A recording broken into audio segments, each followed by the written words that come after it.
Knives, makeshift weapons and bolt cutters, which Kent police say were seized near the so-called Camp for Climate Change outside Kingsnorth Power Station in North Kent, have been put on display today. But protesters who are against plans for a new coal-fired plant being built there claim the weapons don't belong to them and that the police are mounting a smear campaign.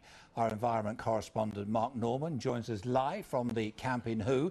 Violent clashes and arrests yesterday, now a war of words, Mark.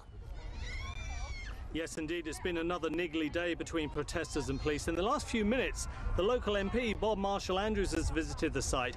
He told us he finds the use of riot police here incomprehensible and that he's never felt less threatened than when he visited the camp behind me.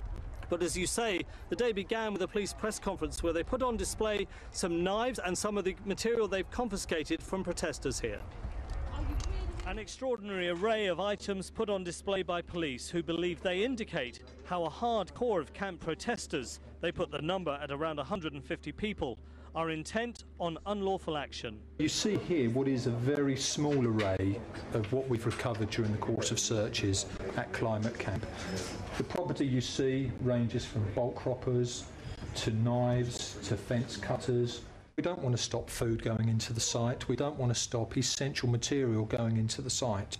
However, we've got to strike a balance with ensuring that material, which you can see arrayed in front of you, doesn't go on there and cause a subsequent problem and end up getting somebody very seriously hurt or worse.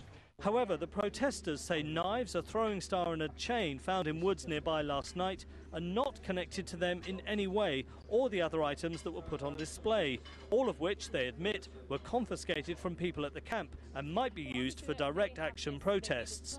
These are woods that are not on this site. They are not anywhere near us, and they claim to have found them. They have made absolutely very clear that they have no evidence to link the fact that those knives were found and the fact that they were in any way from the site. So we are absolutely outraged that they are running with the fact that they are trying to pin this on us. There is no evidence to link the two.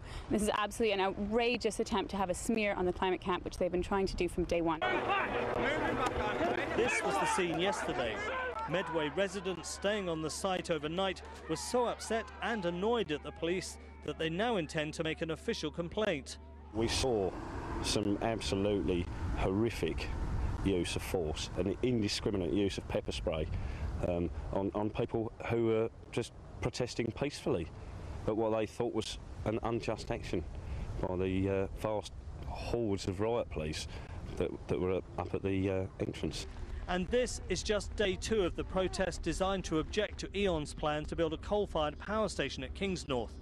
There are 4 more days to come, with a day of direct action planned at the power plant on Saturday. Big differences between the two sides, Mark. How can they get a relationship back again?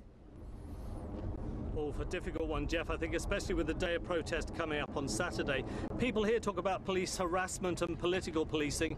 They say, for example, at midnight last night, the police helicopter was hovering over the site for some considerable time. I think their relationship is very tense at the moment and could get worse as we lead up to that day of action on Saturday, Jeff. Mark, many thanks indeed.